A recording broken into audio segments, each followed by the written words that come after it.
with so many of us quarantining at home and limiting our social distancing and all that kind of stuff, a lot of us are stuck sitting around doing nothing. And a lot of people are taking advantage of this time, making some lemonade out of lemons, as I always say, to get caught up on some classic films. And we've been giving you recommendations every day to do just that. So I decided to reach out to a friend of mine to give you some different recommendations, because you've been getting mine and Rob's, and you'll get more of mine and Rob's. But I reached out to my friend Mark Ellis to ask him to share with us some of his recommendations for these times that we're in. Here's Mark.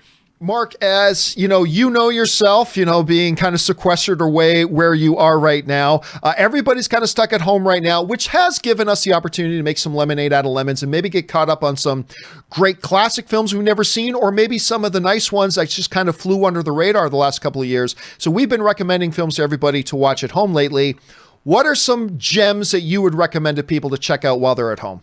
Okay, well, John, if all your viewers can get out of the Ozark Mountains for a little bit and just take a break from all of that craziness, and if you already have seen the YouTube special Dog Stepfather, don't worry, I have options for you. So I wanted to come up with a couple movies that were going to be empathetic to everybody's situation, but weren't going to make you feel claustrophobic. So, everybody started watching Contagion and Outbreak when this thing began, and it's like, okay, I get you want to understand this, but let's have some fun with this. So I have two movies that are primarily based in one setting, but they're a lot of fun. So my first one is an all-time classic, and it's currently streaming on Amazon for free, Clue.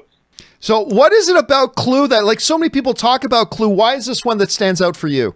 It is just so funny, and the comedy holds up. It's hard to do. If you go back and watch a lot of comedies from the 80s, only the great ones still work. Your Ghostbusters still works. Your Revenge of the Nerds still works okay. But I think Clue holds up as well as any of them because the cast is dynamite. You get Christopher Lloyd in his prime, Tim Curry in his apex, Leslie Ann Warren. The list goes on and on and on. And it's a fun mystery. It's really fun to see what's going to happen next. And look, it's also going to inspire a lot of people to play the board game. So really, I just gave you a good movie to watch, but I also killed 6 hours for you because you're going to be playing Clue immediately after watching the movie.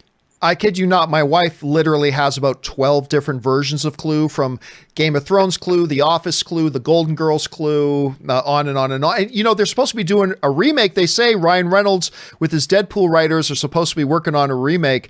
So it's something that has really stuck around in everybody's pop cultural consciousness. It's an interesting phenomena. You don't see that happen a lot these days.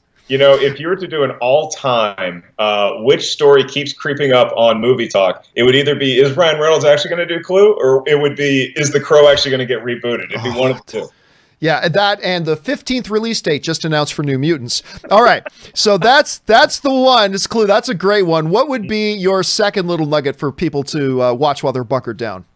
Okay, well, look, I'm not a one-genre pony. I like to go to all sections in Blockbuster, and so my next one, again, primarily one setting inside a house where you're sequestered with a demon named Toby. I chose Paranormal Activity 3, which is currently streaming on Netflix. And John, here's the reason why I did Paranormal Activity 3, because as we've all had more time to do time wasters or go down rabbit holes online, I'm looking for ghost stuff, okay? And I think that maybe ghosts exist, but on YouTube, wouldn't you think you would see some evidence of a ghost pop up on YouTube yet? Still haven't seen it. So what I want everybody out there to do, go watch Paranormal Activity 3, see how they were able to rig a camera on either an oscillating fan or in different places, and everybody out there, do the same thing, tape your place overnight, and let's find some ghosts here. What's the interesting thing is that series kind of came a little bit of a masterclass, if you will, on really low budget creative filmmaking in and of itself. What made 3 the one that stood out to you to want to recommend out of that franchise? I think that it was the cool tricks that they could do, because by the time 3 rolled around, we had seen a lot of found footage. We'd seen a lot of those kind of things. And so you really had to up the ante. And I just found it so inventive, the camera placement, the way that they would cheat a shot, the way that they would show you something and you feel safe, and then all of a sudden you don't feel safe anymore. And this was kind of like the end of The Conjuring, where they just throw every scary thing at you. The kitchen sink is being hurled at this poor family. And they also have to root for the San Diego Chargers in the late 80s, which was not a pleasant place. Not an easy thing to be. Hey, listen, Mark, thank you so much for sharing your recommendations with everybody. But listen, you are still keeping busy. Where can people find you and all the stuff that you're doing online right now if they want to follow you? You can find me everywhere on social media at Mark Ellis Live, and I do have my new special, Dog Stepfather, is for free on YouTube as well. So if you haven't seen that, check it out. And other than that, you can probably follow me walking Molly the Wonder Dog. We've been taking like 2-hour walks every day just to get out of the house for a little bit. So it's been good. We're doing okay. I certainly can't complain. I know a lot of other people out there are struggling to make ends meet. And just to let everybody know that we're all here for you, if nothing else, then to at least give you a little bit of entertainment. Well, you've done that. Thanks so much for that, Mark. We really appreciate it. And take care of yourself, man. See you soon, bud.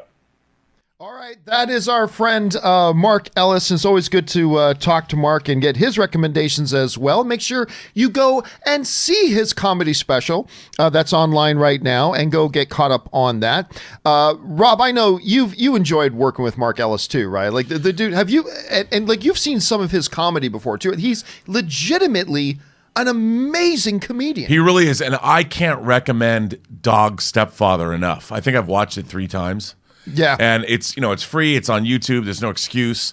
He's truly one of the nicest guys, I've met. And basically you and John Schnepp brought me into the whole Collider family, and I became a part of the Schmodown. And Mark Ellis is just one of those guys that you can't help but immediately fall in love with, purely platonically. Yeah, great guy. But he's a great guy. And I love his recommendations. All right.